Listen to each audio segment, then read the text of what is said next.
Hey everyone, thanks for coming back to my channel.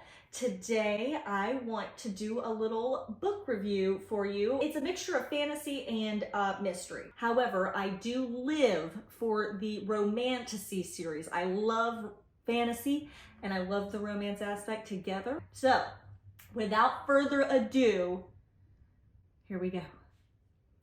I know. Should I have started with this? Should I have even put it in the series here? I don't know, but this book is so good, okay? It's so good. I know perhaps everybody's on the I love it train. I'm eating every bit of it, and there's a bunch of people that are on the I hate this train. Have finished the third book. I don't have the physical copy. It's supposed to come in the mail the other day from Amazon. Needless to say, it's still delayed. So this book, if anybody wants to know what this book is about, this is a, someone said on TikTok the other day, actually, they described it as a military romance. That might deter you from wanting to read it. This is not like regular United States military, okay? This is, they're at college, okay? The college is war college, okay? So, still, I don't get the military vibe from that just from that description. There are dragons in this book. They are having to complete tasks to move on. They're going to have to be picked by the dragons. Then, guess what? Something happens. What do you know? I won't tell you more about it, even though that was a terrible description, because when I say this book really doesn't need any description, if you just pick it up, you will be sucked into a world that you will think about for the rest of your life. Personally, I've read both of these books twice now. Think this one is even better than the first one. And the first one is amazing, okay? And this one just jumps head first even further, okay? The third one, I feel like, is a... I'm gonna have to reread the third one before I make another. I'll make another assumption, but right now I feel like the third one is the backpack to this one. Okay, this one by itself, this is just taking it to a whole new level. Third one on the backpack to the second one. Okay, The Blackened Blade by Isla Davin. This is on Kindle Unlimited. Read this if you also like school setting. This is about a girl named Makai. She is locked in a prison. The prison is catching on fire. She knows she's about to die. She passes out. She wakes up and she's back in high school where everybody else has magical powers but her. And when she realized she's getting a second chance at life, she said she's not going to go down without a fight. Next, I know if you're into books, you've seen this. Potentially have read it. This is also on Kindle Unlimited.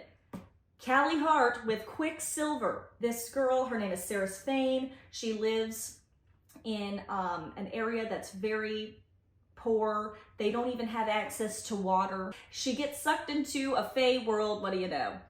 Love that though. Love it. So she meets Kingfisher. He is quite literally the worst person to her. Very mean, but you know, antagonizing her in that very flirtatious way at the same time. So she becomes someone who has to help them with their problems. That's all I'm going to say because I feel like I could give it away with a synopsis. But we are going to switch a little bit to a mystery. Never Lie by Frida McFadden.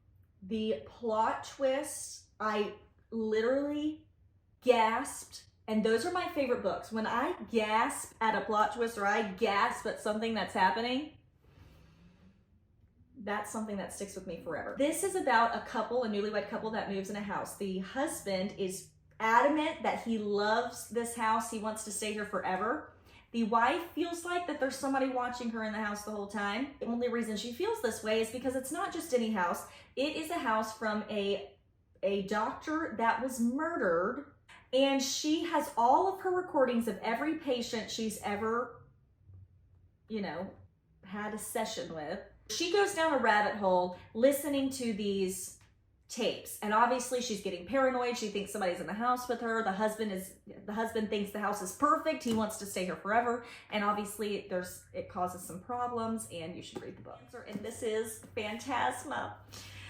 By Kaylee Smith. This is about Ophelia. She finds her mom has passed away on the floor, just mysteriously, no reason, not a murder, no struggle, nothing, just laying on the floor, passed away. Well, her mother was a necromancer. She knew she would have to pick up the yoke or whatever of being a necromancer. So she realizes she does. She has a younger sister, Genevieve. Genevieve never had to learn anything about magic because she wasn't the next one in line for necromancy. So she got to go live her life however she wanted. She realizes when she can't find her sister that her sister has entered the games. Her sister entered Phantasma, so she goes and enters Phantasma to help her sister and find her. She meets Blackwell. Blackwell is stuck in Phantasma as well, but he's technically like one of the employees there, but he doesn't remember how he got hired and he doesn't know how to get fired. He and Ophelia work together with her in the trials, which are amazing, by the way, and then him with trying to figure out how he got there to figure out A, how he got into Phantasma, B, how to get out of Phantasma, and C, so they can find Genevieve and save her. The 7.5 Deaths of Evelyn Hardcastle. This is by Stuart Cheriton. This person wakes up. They don't know where they're at. They realize they are this person. They find out from people coming in, they're at a masquerade ball party. So he goes throughout his day. A lot of things happen. By the end of the day, Evelyn Hardcastle is murdered in the middle of the party. He quickly learns that he does have to figure out why, otherwise he's going to be stuck in this world forever, because he is not in fact this person that he woke up as, because the next day he wakes up as a different person, and the next day he wakes up as a different person. All of these people are all at the same party, so he is waking up each day as a different character per se at the party to try to figure out what happened to Evelyn Hardcastle. The Only One Left by Riley Sager. This book is about a live-in, does she live there? I don't remember. I should have reread all these before I did this video, but it's been a long time. Home health aide Kit McDeer, and she's going to help this woman who is known to have murdered her entire family, and she is going to be her nursemaid, and she is experiencing what it's like to help a murderer. Thank you so much for coming to my video, everybody. Coming to my video? Watching my video, actually, is the right word. Come back for the next one. Don't forget to like and subscribe, and I'll see you next time. Bye, everyone.